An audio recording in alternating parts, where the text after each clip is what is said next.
Hello friends, welcome to my channel. आज हम बात करेंगे महिंद्रा ईपीसी इरिगेशन के बारे में। तो ये स्टॉक मैं काफ़ी टाइम से होल्ड कर रहा हूँ और इसमें जो भी अपडेट्स है उसके बारे में आज हम बात करेंगे और साथ में मार्केट में जो भी नई नई चीज़ें हुई है और मार्केट फॉल और सभी चीज़ें लेटेस्ट मार्केट अपडेट्स के बारे में भी आज हम बात करने वाले हैं। तो वीडियो एंड तक देखो और वीडियो अच्छा लगेगा तो ज़रूर चैनल को सब्सक्राइब करना। तो दोस्तों, यहाँ पर ये महिंद्रा ईपीसी इरिगेशन का वेबसाइट है और यहाँ पर वेबसाइट पे आप देख सकते हो कि ये कंपनी किन लोगों के लिए काम करती है। तो फार्मर्स के लिए काम करती है, ठीक है। और ये फार्मर्स के लिए साइंटिफिक वाटर मैनेजमेंट का सॉल्यूशन ये बनाती है और इनके माइक्रो इरिगेशन सिस्टम्स मार्केट में है। तो उनके प्रोडक्ट में दिखा देता हूँ एक बार आपको। ये है ड्रिप इरिगेशन का प्रोडक्ट, यहाँ पर sprinkler irrigation, rain gun pumps ये कंपनी ये बनाती है, ठीक है।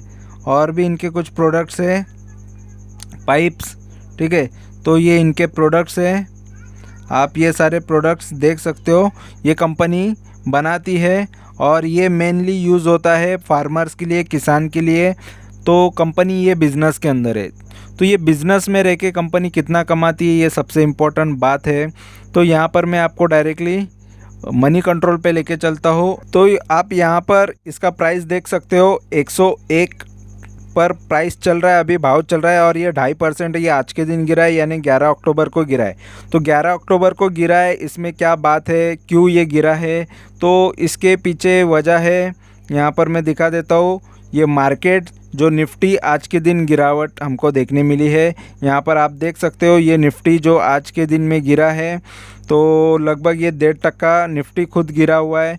तो इस वजह से मार्केट में ये शेयर भी गिरा है, ठीक है। तो ओवरऑल मार्केट गिरने की वजह से गिरा है। और मार्केट क्यों गिरा है? तो मार्केट गिरा है ये ग्लोबल मार्केट गिरने की वजह से। तो लोगों को सवाल होगा कि 11 अक्टूबर को मार्केट क्यों गिरा? तो मार्केट में यूएस मार्केट भी ऑलरेडी ख़राब चल रहा है, ग्लोबल संकेत के वजह से ये सब कुछ है। और यूरोप का मार्केट भी गिरा हुआ है, आप देख सकते हो। ये यूरोपियन मार्केट भी यहाँ पर आपको गिरावट हमको देखने मिल रही है, ठीक है। तो और यहाँ पर एशिया का मार्केट भी यहाँ पर गिरा हुआ ही है, ठीक है। निक्केई गिरा है ज़्यादा, हैंग सेंग गिरा है। तो ये गिरावट की वजह से ये प्रॉब्लम है। इसी वजह से हमारे इंडियन मार्केट भी निफ्टी 50, निफ्टी बैंक ये सब ज़्यादा से ज़्यादा गिरावट आज देखने मिली।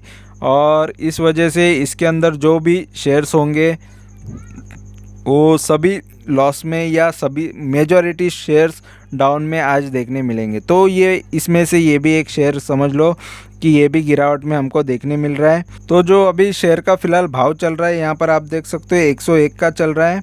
और ये जो इसका लो रहा है 85 का, 52 वीक हाई लो है 85 और 142 का हाई रह चुका है। तो ये फ़िलहाल अभी लो के आसपास आ रहा है, ठीक है। तो लो के आसपास होता है तो मैं तो अपॉर्चुनिटी मानता हूँ, ये अपॉर्चुनिटी ही होती है कभी भी बाई करने के लिए, ठीक है।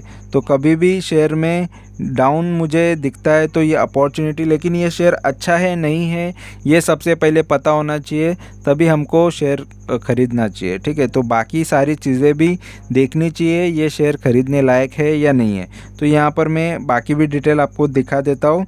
तो यहाँ पर ये शेयर देखो, कंपनी देखो, फ़िलहाल ये डेट फ्री कंपनी है। और डेट फ्री कंपनी यहाँ पर नो डेट बता रहा है, या कम कर्जा भी हो सकता है या कर्जा मुक्त भी हो सकती है। तो ये आगे भी हम डिटेल में देखेंगे, इसके जब बैलेंस शीट देखेंगे उसमें वो चीज़ें देखने मिल जाती है, ठीक है। तो कंपनी विद नो डेट बता रहा है, ये एक पॉजिटिव पॉइंट है। वीकनेसेस में देखो 12 वीकनेसेस है इसके अंदर।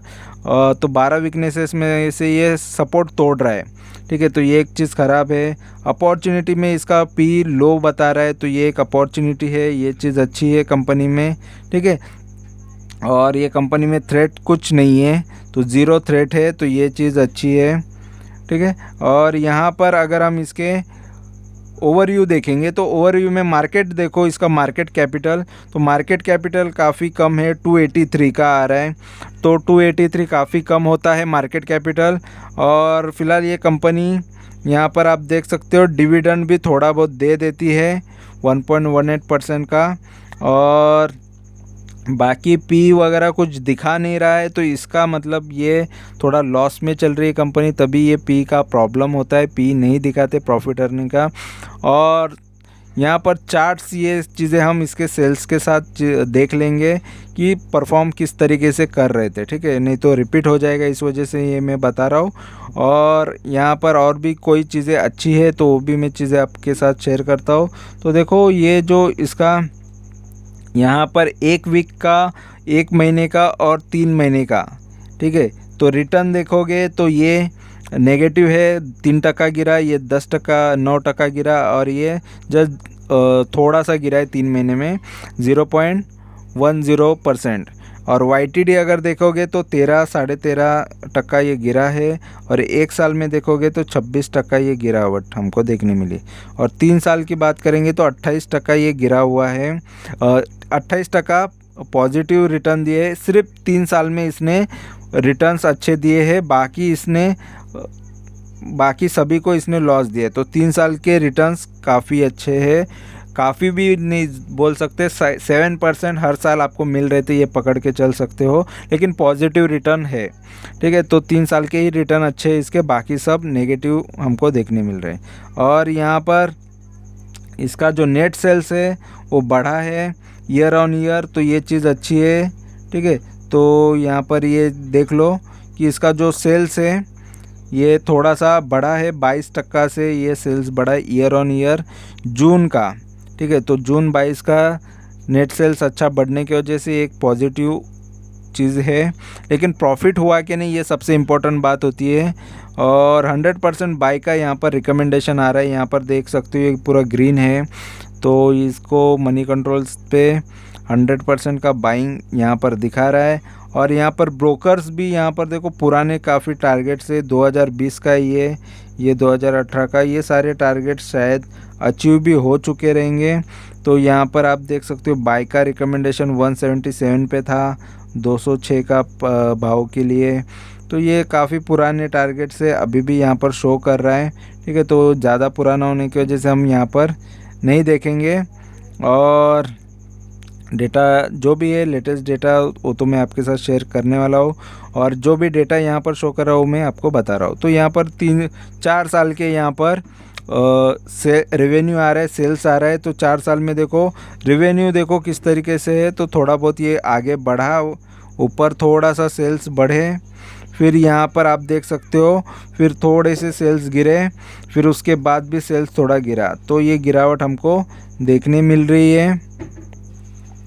तो सेल्स में गिरावट हमको देखने मिल रही है। और यहाँ पर अगर नेट प्रॉफिट की बात करेंगे तो नेट प्रॉफिट देखो यहाँ पर आपको देखने मिलेगा ये बढ़ा, ठीक है, प्रॉफिट बढ़ा, फिर उसके बाद गिरावट प्रॉफिट में, और उसके बाद अभी भी प्रॉफिट में गिरावट, ये तो माइनस में चला गया है। यहाँ पर आप देख सकते हो ये जो जून है या मार्च के रिज़ल्ट से यहाँ तक ये तो लॉस में ही यहाँ पर नज़र आ रहा है, -7 करोड़। तो ये लॉस कहाँ से है, कौन से क्वार्टर से, ये भी हम देखेंगे, ठीक है। तो ये चीज़ें इसमें थोड़ी ख़राब है। और शेयर होल्डिंग की बात करेंगे तो शेयर होल्डिंग देखो सबसे ज़्यादा शेयर होल्डिंग तो यहाँ पर आपको देखने मिलेगा प्रमोटर की ही है। यहाँ पर आप देख सकते हो 54%, और बाद में किसने ख़रीदा है तो 45% पब्लिक। तो पब्लिक की होल्डिंग और प्रमोटर की होल्डिंग है, तो दोनों के पास ज़्यादा से ज़्यादा शेयर्स हैं। और प्रमोटर की होल्डिंग थोड़ा सा यहाँ पर गिरा है, यहाँ पर थोड़ा सा कम हुआ है, देख सकते हो थोड़ा सा बेचा है उन्होंने, बाकी सारी चीज़ें यहाँ पर ठीक नज़र आ रही है, ठीक है। और अभी मैं आपको यहाँ पर डायरेक्टली इसका स्क्रीनर दिखा देता हूँ, और स्क्रीनर इसके बारे में क्या बता रहा है यहाँ पर आप देख सकते हो। तो स्क्रीनर में भी डेटा हम देख लेते हैं। तो इसमें जो ये चीज़ है इसका ROC नेगेटिव है, ROE नेगेटिव है, रिटर्न्स जनरेट ही नहीं कर रही है, कम होता है अलग बात होती है, लेकिन यहाँ पर तो माइनस में ROC और ROE गए हैं। Return on capital employed, return on equity minus है, तो ये चीज़ ख़राब है इसके अंदर फ़िलहाल, ठीक है। और ये 1 साल से भी गिरावट हमको इसके चार्ट में तो हमको देखने मिल रहे हैं। और साथ में यहाँ पर अगर हम देखेंगे प्रॉज एंड कॉन्स में कोई पॉजिटिव चीज़ है ही नहीं, यहाँ पर सारी चीज़ें नेगेटिव ही हमको नज़र आ रही है। लो इंटरेस्ट कवरेज रेशो, तो ये पॉइंट मोस्ट ऑफ लोन है उन पर होता है, जिन पर ज़्यादा लोन है या जिनके सेल ख़राब है बट उनका लोन ज़्यादा है, उनको ये पॉइंट आता है। The company has deliver poor sales growth, यहाँ पर सेल्स ग्रोथ भी ख़राब बता रहा है 5 साल के हिसाब से, और लो रिटर्न ऑन इक्विटी बता रहा है यहाँ पर 3 साल के हिसाब से, ये भी ख़राब है। और डेटर्स डेज भी ज़्यादा बढ़ रहे हैं, जो पेमेंट इनको आता है, ठीक है, माल बेचने के बाद, माल प्रोडक्ट बेचने के बाद, तो वो टाइम टू टाइम नहीं आता है, ज़्यादा से ज़्यादा लेट हो जाता है। और यहाँ पर देखो ये 8वें नंबर पे आती है कंपनी फ़िलहाल इसका मार्केट कैपिटल की वजह से। और टॉप पे यहाँ पर आप देख सकते हो एस्ट्रल है, एस्ट्रल जो ये सेम काम करती है, और बाद में ये बाकी सारी कंपनीज़ है आती है, ठीक है। तो ये फ़िलहाल ये लास्ट में नंबर में है इसके मार्केट कैपिटल के वजह से, ठीक। तो यहाँ पर जो स्क्रीनर हमको क्वार्टरली इसका डेटा बता रहा है, यहाँ पर आप देख सकते हो कि ये क्वार्टरली जो रिज़ल्ट्स है इसके, इसमें यहाँ पर जो सेल्स है कंटिन्यूसली बढ़ते हुए तो हमको स्टार्टिंग में नज़र आए जून से, ठीक है, यहाँ तक अच्छा खासा था। लेकिन जून 2020 से सेल्स थोड़े ख़राब हुए, फिर उसके बाद थोड़े सेल्स फिर से बढ़ना चालू हुआ सितंबर से, फिर उसके बाद थोड़ी गिरावट हमको देखने मिली यहाँ से, ठीक है। मार्च 2021 से सेल्स गिरे, फिर से थोड़ा सा बढ़ा सेल, ठीक है, और उसके बाद थोड़ा बढ़ते यहाँ तक आया, फिर वहाँ पर जून में फिर से एक बार गिरावट हमको देखने मिली। तो हर बार ये जून में सेल्स इसके गिरावट दिखा रहे हैं। और अगर हम इसके ऑपरेटिंग प्रॉफिट मार्जिन देखेंगे तो देखो मार्जिन भी काफ़ी अच्छा कंपनी जनरेट कर रही थी, यहाँ से 8% से 16% तक या 17% तक कंपनी प्रॉफिट मार्जिन पहले लिया करती थी, ठीक है। फिर उसके बाद थोड़े देखो यहाँ पर मार्जिन कम हो गया, क्योंकि यहाँ पर ऑपरेटिंग प्रॉफिट कम हो गया, एक्सपेंसेस थोड़े बढ़ गए, तो इस वजह से मार्जिन कम हुआ। लेकिन उसके बाद भी अच्छा खासा दिसंबर 2020 तक था, ठीक है। उसके बाद यहाँ पर मार्च में थोड़े कम हो गए, फिर उसके बाद तो यहाँ पर कंपनी देखो कंप्लीटली यहाँ पर आपको देखने मिलेगा ये नेगेटिव में चला गया। तो ये काफ़ी टाइम से मैं इसको होल्ड कर रहा हूँ, और ये सारी चीज़ें इसमें स्टार्टिंग में अच्छी थी, इस वजह से होल्ड कर रहा हूँ, ठीक है। तो ये चीज़ें सडनली कभी भी किसी भी कंपनी में हो सकती है, तो इसमें ये चीज़ें ख़राब हो गई, इसके एक्सपेंसेस बढ़ने चालू हो गए, और ये एक्सपेंसेस बढ़ने लगे तो यहाँ पर प्रॉफिट मार्जिन कम हो गया, ऑपरेटिंग प्रॉफिट कम हो गया, तो उसके वजह से यहाँ पर जो देखने मिल रहा है हमको नेट प्रॉफिट, ठीक है, तो ये नेट प्रॉफिट माइनस में चला गया, यहाँ पर आप देख सकते हो कम हो गया या माइनस में चला गया। तो सभी क्वार्टर यहाँ पर ये क्वार्टर पूरे ख़राब ही हमको देखने मिले, और ये वजह से यहाँ पर लोगों को लॉस भी देखने मिला होगा, ठीक है। तो अगर मैं इसके आपको आगे चार्ट्स भी दिखाऊंगा, उसमें भी ये यहाँ से जून 2021 से इसकी गिरावट भी हम देखेंगे, ठीक है, या मार्च से देखेंगे, क्योंकि मार्च से इसका परफॉर्मेंस काफ़ी ख़राब हमको देखने मिला। और अगर हम इसके प्रॉफिट एंड लॉस देखेंगे तो यहाँ पर 2011 से यहाँ पर डेटा है, तो 2011 से देखो सेल्स देखो कंटिन्यूसली बढ़ते जा रहे थे, यहाँ पर देखो ग्रोथ देखने मिला। उसके बाद यहाँ पर सेल्स थोड़े से गिरावट हमको देखने मिले, चलो एक आध बार हो जाता है, कम हुआ, थोड़ा सा सेल्स कम हुआ, फिर उसके बाद यहाँ पर थोड़े स्टेबल ही रहे। फिर उसके बाद 2019 में अच्छा खासा मूव हमको देखने मिला, 260 करोड़ का कंपनी ने सेल किया, फिर उसके बाद भी बढ़ा, उसके बाद थोड़ा सा 2021 में कम हुआ, उसके बाद थोड़ा 22 में भी कम हुआ, और अभी फ़िलहाल यहाँ पर 2022 के बाद, ये मार्च 2022 के बाद के जो इसके रिज़ल्ट्स आए हैं, तो उसमें थोड़ा 221 करोड़ का यहाँ पर कंपनी ने सेल किया है।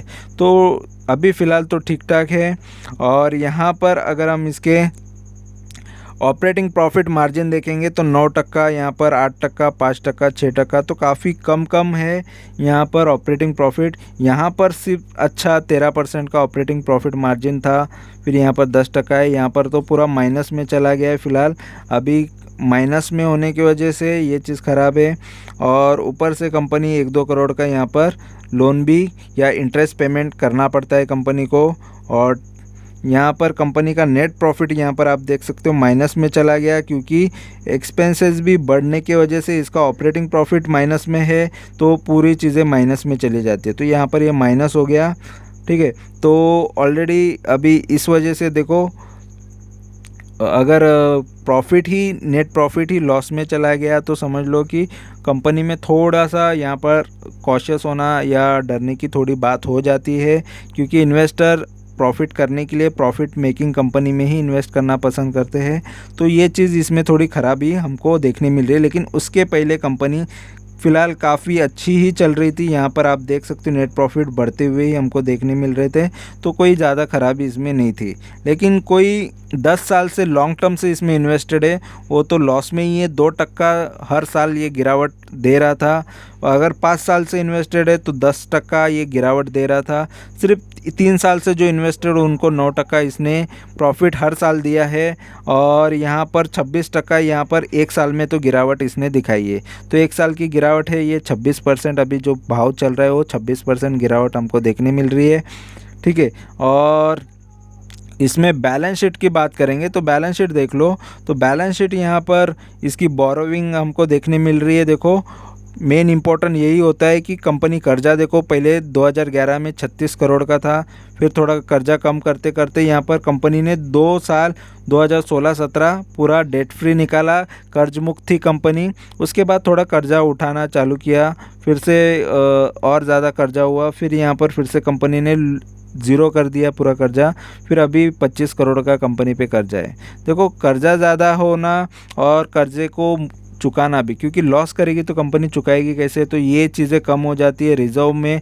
तो रिज़र्व देखो थोड़ा कम हो रहा है, तो यही चीज़ों पे इम्पैक्ट पड़ता है। तो रिज़र्व हमेशा बढ़ना चाहिए और प्रॉफिट भी बढ़ना चाहिए, प्रॉफिटेबल होना चाहिए और लोन कम होना चाहिए। तो ये चीज़ें अच्छी होती है कंपनी के लिए, ठीक है। और शेयर होल्डिंग पैटर्न की बात करेंगे तो शेयर होल्डिंग में यहाँ पर आपको देखने मिलेगा दूसरा किसी का यहाँ पर इन्वेस्टमेंट नहीं है, सिर्फ और सिर्फ प्रमोटर और पब्लिक का ही है। और प्रमोटर ने भी थोड़ा माल बेचा है और पब्लिक ने माल ख़रीदा है। तो पब्लिक ख़रीद रही है, ठीक है, और यहाँ पर पब्लिक और प्रमोटर बेच रही है। तो ये चीज़ें यहाँ पर हमको देखने मिली। और यहाँ पर मैं आपको चार्ट्स भी दिखा देता हूँ साथ में, जो हम चार्ट्स की भी बात करने वाले हैं। तो यहाँ पर चार्ट्स थोड़े क्लियरली हम देखेंगे कि चार्ट्स में क्या इसमें अच्छी बातें हैं और क्या है ख़राब चीज़ें। तो यहाँ पर क्लियरली चीज़ें हम देख लेते हैं, ठीक है। तो ये है चार्ट्स, और यहाँ पर आपको देखने मिलेगा 1 साल के अगर चार्ट्स दिखा दूँ तो ये शेयर चार्ट वाइज कैसे परफॉर्म करता है यहाँ पर आपको देखने मिलेगा। तो यहाँ पर आपको देख लो कि 1 साल से तो काफ़ी ये गिरावट में ही चल रहा है। थोड़ा बहुत ये ऊपर आता है, ये यहाँ से ये जो डाउन मिलते हैं, ठीक है, ये डाउन जो मिलते हैं थोड़ा थोड़ा ये ऊपर आता है, यहाँ पर भी ऊपर आया। तो हर एक गिरावट में ये छोटे छोटे ट्रेडर्स के लिए ये मौके रहते हैं कि यहाँ पर एक मोमेंट मिल जाए तो वहाँ पर ख़रीद के प्रॉफिट लेने का, ठीक है। लेकिन जो हाई पे ख़रीदता है वो मोस्ट ऑफ लॉस ही करता है। तो कभी भी हाई पे ज़्यादा ख़रीदना नहीं चाहिए, नहीं तो लॉस होता है। तो 5 साल की बात करेंगे तो 5 साल में देखो काफ़ी ये शेयर अप एंड डाउन रहा है, क्योंकि इसके जो सेल्स रहे ऑलरेडी ख़राब ही चले। अगर हम यहाँ पर 2021 की बात कर रहे हैं तो मार्च 2000 यहाँ पर, ठीक है, 21 में, तो यहाँ पर मार्च 2021 में यहाँ पर ये दिसंबर है और ये मार्च है, ठीक है। तो यहाँ पर ये मार्च को मैं यहाँ पर मार्क कर देता हूँ। तो यहाँ से देखो सेल गिरावट हमको देखने मिली, फिर थोड़ा बहुत कुछ अच्छी सेल्स होने के बाद फिर से ये गिरावट, और काफ़ी ज़्यादा ये गिरावट हमको देखने मिली। क्योंकि अगर एक बार लॉस करना चालू किया कंपनी ने या नेगेटिव चीज़ें जाने लगी तो वहाँ से प्रॉब्लम चालू हो जाता है, ठीक है। तो मोस्ट ऑफ देखो ये शेयर में काफ़ी टाइम तो हुआ है मुझे, और मैंने अच्छा देखो गिरावट आती है तो उसके बाद एक मोमेंट आ भी सकते हैं, लेकिन ओवरऑल मार्केट भी गिरा हुआ ही है, इस वजह से शेयर्स भी गिरे हैं। और इसमें फिर से रिटर्न मिल सकते हैं। और सेफ गेम ये है कि ये महिंद्रा ग्रुप की कंपनी है, और महिंद्रा ग्रुप पे तो इजीली आप भरोसा करके चल सकते हैं, ठीक है। तो मोस्ट ऑफ महिंद्रा के काफ़ी अगर कंपनीज़ देखोगे अलग अलग टाइप के, टेक में भी है, ऑटो में भी है। तो कंपनी को बैकअप अच्छा हो तो आपको डरने की बात नहीं होती, आपका पैसा सेफ रहता है। फ़िलहाल तो इसमें से भी जो भी रिटर्न्स आएंगे वो मैं आपके साथ शेयर करने वाला हूँ, बताने वाला हूँ इन्फॉर्मेशन। तो आपको कंप्लीटली डिटेल में चीज़ें आपको यहाँ से सीखने मिलेगी। और यहाँ पर पहले भी जो वीडियोस बनाए वो चैनल पे आपको अवेलेबल मिल जाएंगे और लिंक भी मैं डाल दूंगा यहाँ पर डिस्क्रिप्शन में। तो मोस्ट ऑफ जो भी इसके बारे में अपडेट्स आए हैं सारी चीज़ें बताइए। मेरा स्टार्टिंग में लिया हुआ प्राइस से लेके मैं एंडिंग में एग्जिट प्राइस तक सारी चीज़ें मैं आपके साथ शेयर करने वाला हूँ। तो आपने वीडियो एंड तक देखा है, इसके लिए शुक्रिया, धन्यवाद।